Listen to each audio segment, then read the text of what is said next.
So what's in Vault 7? Now, I know people have said, hey, Jimmy, you didn't cover what's in Vault 7. They're not covering it on the news. I have seen it covered on the regular news.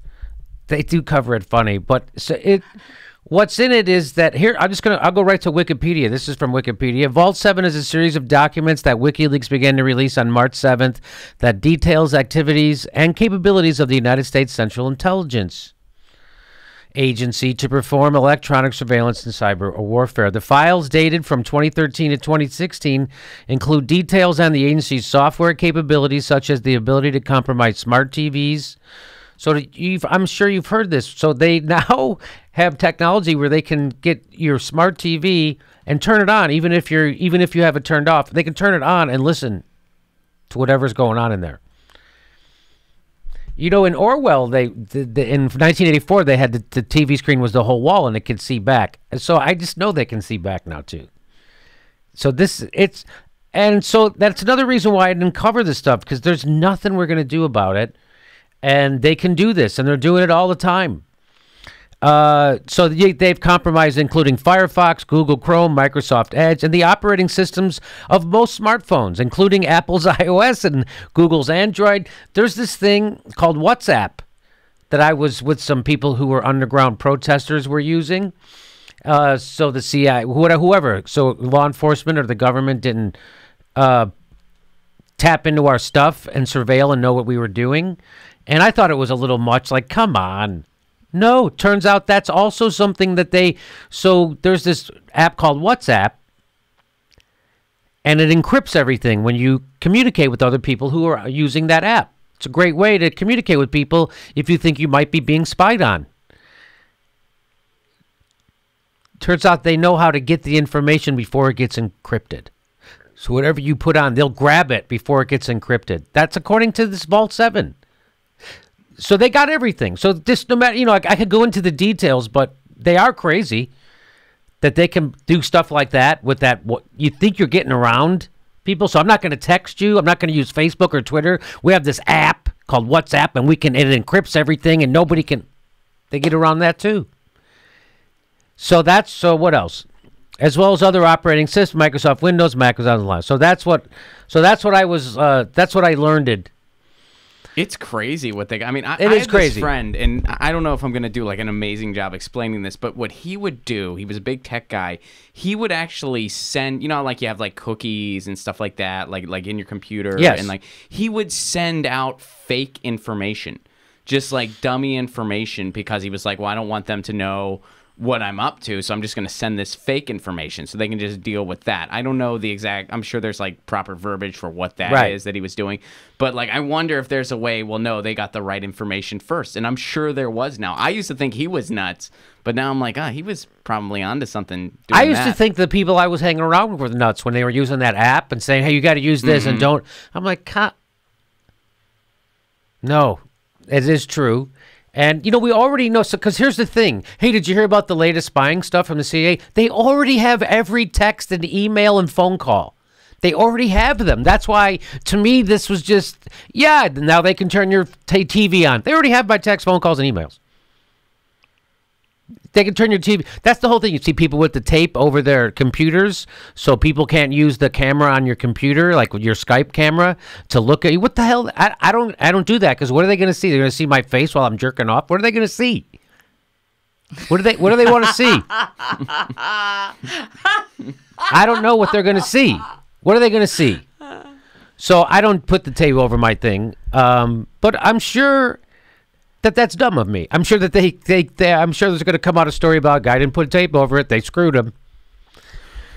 Anyway, so here's the former head of the CIA, and he's on a BBC program. It looks like a BBC program, and they ask him about this Vault 7 and where are the leaks coming from.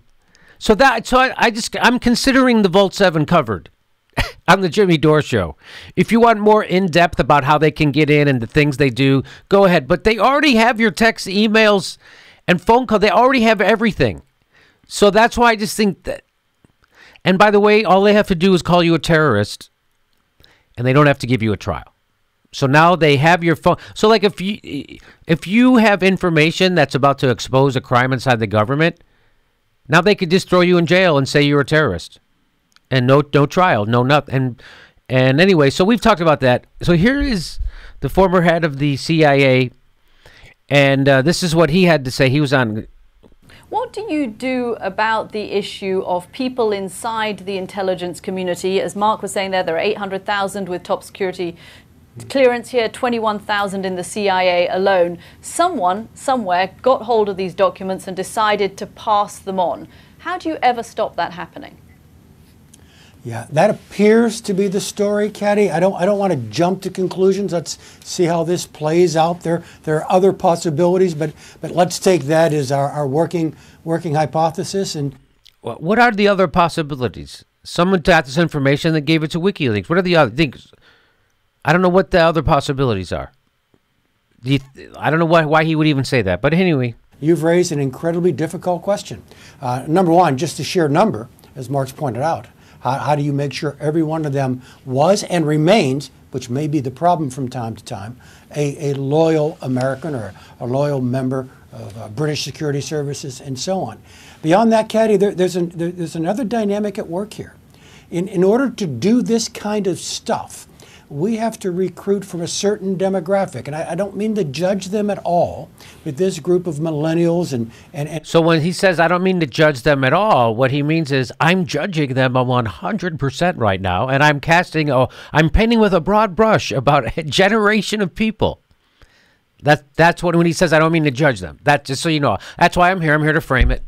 That's what we do. We frame. We have to recruit from a certain demographic, and I don't mean to judge them at all. Okay. We have to recruit from a certain demographic. You know, Americans who are alive now. And I got to tell you, a lot of those people, do not avert their gaze to criminality inside the government. That's a problem. That's what he's saying. Let's listen. But this group of millennials and related groups simply have different millennials and always us. Millennials and related groups. Related groups to millennials? Millennial sympathizers. Mexicans. Millennials and the girls who want to date them. So that's related groups. So the problem is not that we're doing a bunch of illegal crap and people can't take it, so they tell other people about it. We're doing a lot of unconstitutional things that would make anybody scared. No, it's not. That's not the problem. The problem is there's a generation of people. Well, let's listen. Group of millennials and related groups simply have different understandings of the words loyalty, secrecy, and transparency. They have different understandings of the word loyalty, secrecy, and transparency. The millennials. We're millennials, and we don't like law because we say it right. Loyalty. Yeah. What? We have, there's something in the water, I guess. But they started putting in the water a generation ago. What are you talking about? Simply have different understandings of the words loyalty. He meant to say loyalty. He said lordy. He said lordy. Oh, lordy. That's what it sounded like he was saying. It did. Lordy. Let's listen. Lordy. Lordy. Lordy. Lordy. Let me tell you a tale about these millennials. Oh, these millennials, they don't cotton to any government secrecy at all. These millennials don't know about lordy. They're not lordy to their country, and every time their country does something that scares the shit out of them, they tell people, you know what? No lordy. They're up to no good. No lordy good. Secrecy and transparency. Let's listen again. Understandings of the words loyalty, secrecy, and transparency than certainly my generation did. They have a different understanding of loyalty, secrecy, and transparency. Certainly different than his generation. Yeah, I mean, his generation, when Watergate happened, they were like, well, it's supposed to be a secret. We're fine. No, they were outraged, as they should have been. What's this guy talking about? You mean They actually just went, lordy. I think Deep Throat went, lordy. Yeah, was Deep Throat? How old was Deep Throat? Was he a millennial? I don't know. He was around in the 70s. was Deep Throat a millennial? Different than your generation? Again, this is like all the elites in society now take no responsibility for anything and find the easiest scapegoat possible. Hillary lost because of millennials. Do you know that? Oh, it was our fault? I thought it was millennials' fault, but it could have been Susan Sarandon's fault. And then it could have been Bernie Sanders' fault for actually running in a primary. It could have been YouTube jagoffs' fault, like me. It could have been activists' faults who were against fracking. There's a lot of people whose fault it was. It certainly wasn't hers. Well, I've been doing some legwork. I'm pretty sure it was the fault of Russian millennials who love the Rocky Horror Picture Show. I'm pretty sure they narrowed it down, and that's who it was. And so now this guy's making up to pretending that all of a sudden these kids today with the hair and the clothes and the revealing government malfeasance. Yes. Right? That's what it is. It's these meddling kids. Oh, these meddling kids telling everybody about the crimes that their government's committing. Huh. I just don't understand it. That didn't happen during the, I don't know, except remember that guy? I don't know if you know who that guy was. That's the original millennial whistleblower. That's the Pentagon Papers. That's Daniel Ellsberg. Does he look like a millennial? He's a millennial at heart, Jimmy. He's one of those other people that so there's him. People. There's whoever Deep Throat was. How about more recent? How about there's James Carricow, who told everybody about the CIA's waterboarding and torture.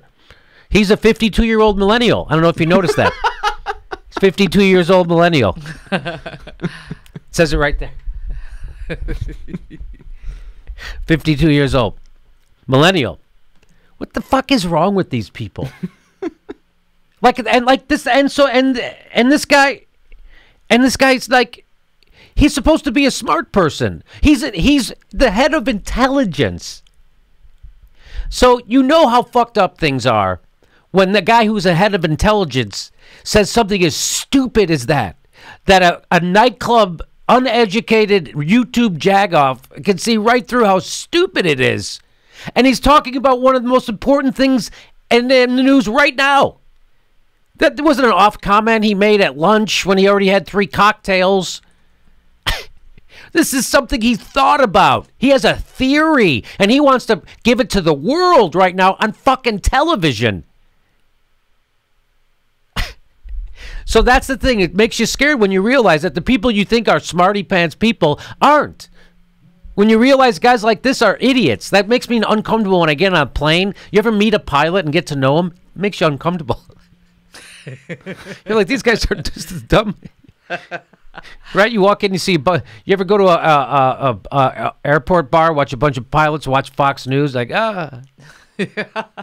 Hey, Tom Sawyer, why do you gotta paint that fence? Well, I saw our government doing something shady, and I gone told the internet about it, and now I'm punished.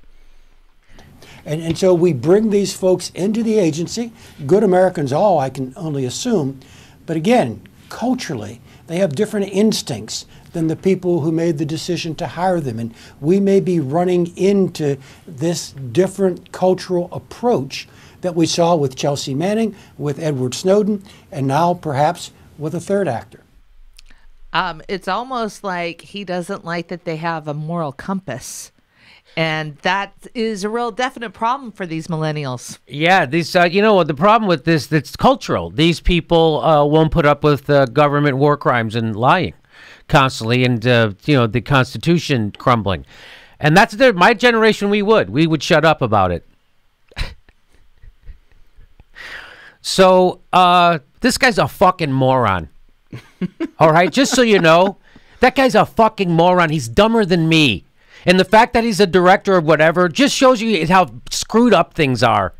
That guy is dumb. He's so dumb that he thinks he can tell that lie and that other smart people will buy it. I'm dumb and I see through it.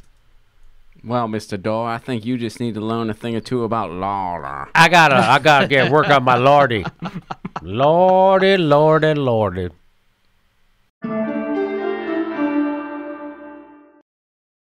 Hey, our next show is March 20th in Burbank. It's almost sold out. Our next show after that is April 3rd in Hollywood at the Improv. Links for tickets right below.